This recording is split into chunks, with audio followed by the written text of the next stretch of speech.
Atos, capítulo 7. A defesa de Estevão. O grande sacerdote perguntou a Estevão: "O que essas pessoas estão dizendo é verdade?" Estevão respondeu: "Irmãos e pais, escutem. O glorioso Deus apareceu ao nosso antepassado Abraão, quando este morava na região da Mesopotâmia, antes de ir morar na cidade de Harã. E Deus lhe disse: saia da sua terra e do meio dos seus parentes e vá para uma terra que eu lhe mostrarei. Então ele saiu da Caldeia e foi morar em Harã. Depois que o pai dele morreu, Deus trouxe Abraão para esta terra onde vocês agora estão morando. Ele não deu a Abraão nem mesmo um palmo desta terra, mas prometeu que ia lhe dar toda esta terra e que depois ela seria dos seus descendentes. Quando Deus fez essa promessa, Abraão ainda não tinha filhos. Ele disse a Abraão: os seus descendentes vão viver como estrangeiros em outra terra. Ali eles serão escravos e serão maltratados durante 400 anos. E Deus disse ainda: eu castigarei a nação que os escravizar. Depois disso, eles voltarão daquela terra e me adorarão neste lugar. Deus deu a Abraão a cerimônia da circuncisão como prova da aliança que fez com ele. Por isso, Abraão circuncidou seu filho Isaque uma semana depois do seu nascimento. Isaque circuncidou seu filho Jacó, e Jacó fez o mesmo com os seus 12 filhos, os patriarcas. Estevão continuou: os irmãos de José tinham inveja dele e o venderam para ser escravo no Egito. Mas Deus estava com ele e o livrou de todas as suas aflições. Quando José apareceu diante de Faraó, o rei do Egito, Deus lhe deu sabedoria e modos agradáveis, e Faraó o nomeou governador do Egito e do palácio do rei. Depois houve falta de alimentos e muito sofrimento no Egito e em Canaã, e os nossos antepassados não tinham mais o que comer. Mais tarde, Jacó ouviu dizer que no Egito havia trigo e mandou pela primeira vez os nossos antepassados até lá. Na segunda vez, José contou aos seus irmãos quem ele era, e Faraó ficou sabendo da família de José. Então José mandou buscar o seu pai Jacó e todos os seus parentes, a fim de irem para o Egito. Eram 75 pessoas ao todo. Jacó foi para o Egito, e ali ele e os nossos antepassados ficaram morando até o dia da morte deles. Depois, os corpos deles foram trazidos para Siquém e postos no túmulo que Abraão tinha comprado dos descendentes de Amor por certo preço. Quando estava chegando o tempo de Deus cumprir o juramento que havia feito a Abraão, o nosso povo tinha aumentado muito no Egito. Então um rei que não sabia nada a respeito de José começou a governar o Egito. Esse rei enganou e maltratou os nossos antepassados, a ponto de obrigá-los a abandonar as suas próprias criancinhas para que elas morressem. Nesse tempo nasceu Moisés, que era uma linda criança, e durante 3 meses os seus pais cuidaram dele em casa. Mas quando tiveram de abandoná-lo, a filha do rei o adotou e o criou como seu próprio filho.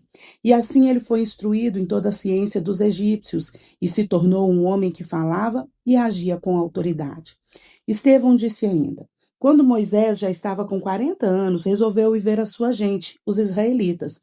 Ali viu um egípcio maltratando um homem do seu povo. Então defendeu o israelita e o vingou, matando o egípcio. Moisés pensava que os israelitas entenderiam que Deus ia libertá-los por meio dele, mas eles não entenderam.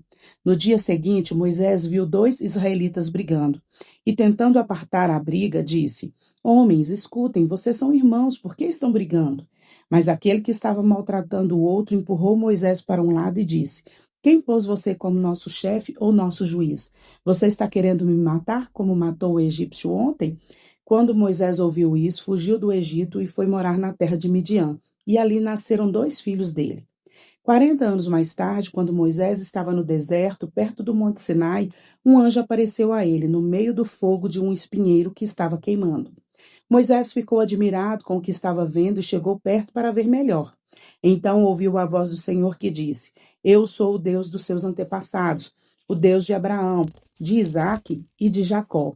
Moisés tremia de medo e não tinha coragem de olhar. Então o Senhor disse: tire as sandálias, pois o lugar onde você está é um lugar sagrado. Eu tenho visto como o meu povo está sendo maltratado no Egito. Tenho ouvido os gemidos deles e desci para libertá-los. Agora vou mandar você para o Egito. E Estevão continuou: esse mesmo Moisés foi rejeitado pelo povo de Israel.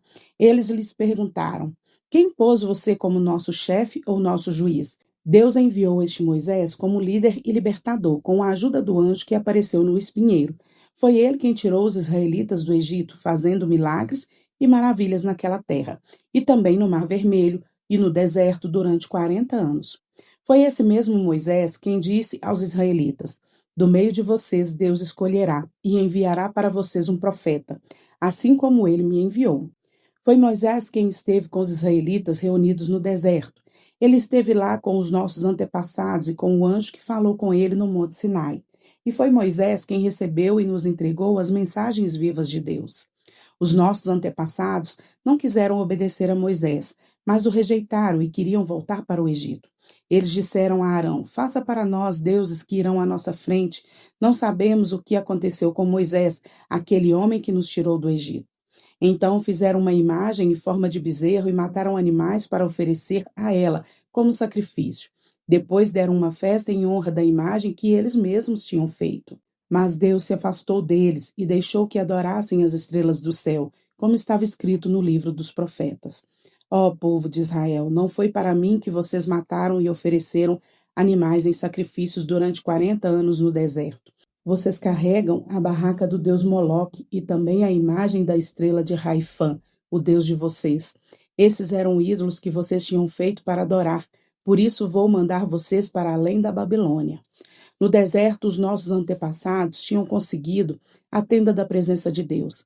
Essa tenda foi feita como Deus tinha mandado Moisés fazer, de acordo com o modelo que Deus lhe havia mostrado. Eles tinham recebido a tenda dos seus antepassados e a levaram quando foram com Josué e conquistaram as terras das nações que Deus expulsou de diante deles. A tenda ficou lá com eles até o tempo de Davi. Davi recebeu a aprovação de Deus e pediu licença para construir uma casa para o Deus de Jacó. Mas foi Salomão quem construiu a casa de Deus. Porém, o Altíssimo não mora em casas construídas por seres humanos, como disse o profeta. O céu é o meu trono, diz o Senhor, e a terra é o estrado onde descansam os meus pés. Que tipo de casa vocês poderiam construir para mim? Como conseguiriam construir um lugar onde eu pudesse morar? Por acaso não fui eu quem fiz todas as coisas? E Estevão terminou dizendo: como vocês são teimosos, como são duros de coração e surdos para ouvir a mensagem de Deus. Vocês sempre têm rejeitado o Espírito Santo, como os seus antepassados rejeitaram. Qual foi o profeta que os antepassados de vocês não perseguiram? Eles mataram os mensageiros de Deus, que no passado anunciaram a vinda do bom servo, e agora vocês o traíram e o mataram. Vocês receberam a lei por meio de anjos e não têm obedecido a essa lei. A morte de Estevão. Quando os membros do Conselho Superior acabaram de ouvir o que Estevão tinha dito, ficaram furiosos e rangeram os dentes contra ele. Mas Estevão, cheio do Espírito Santo, olhou firmemente para o céu e viu a glória de Deus. E viu também Jesus em pé ao lado direito de Deus. E então disse: olhem, eu estou vendo o céu aberto e o Filho do Homem em pé, ao lado direito de Deus. Mas eles taparam os ouvidos e gritaram bem alto, avançaram todos juntos contra Estevão. Depois o jogaram para fora da cidade e o apedrejaram. E as testemunhas deixaram um moço chamado Saulo tomando conta das suas capas, enquanto eles atiravam as pedras. Estevão chamava Jesus, dizendo: Senhor Jesus, recebe o meu espírito. Depois ajoelhou-se e gritou com voz bem forte: Senhor, não condenes esta gente por causa deste pecado. E depois que disse isso, ele morreu. E Saulo aprovou a morte de Estevão.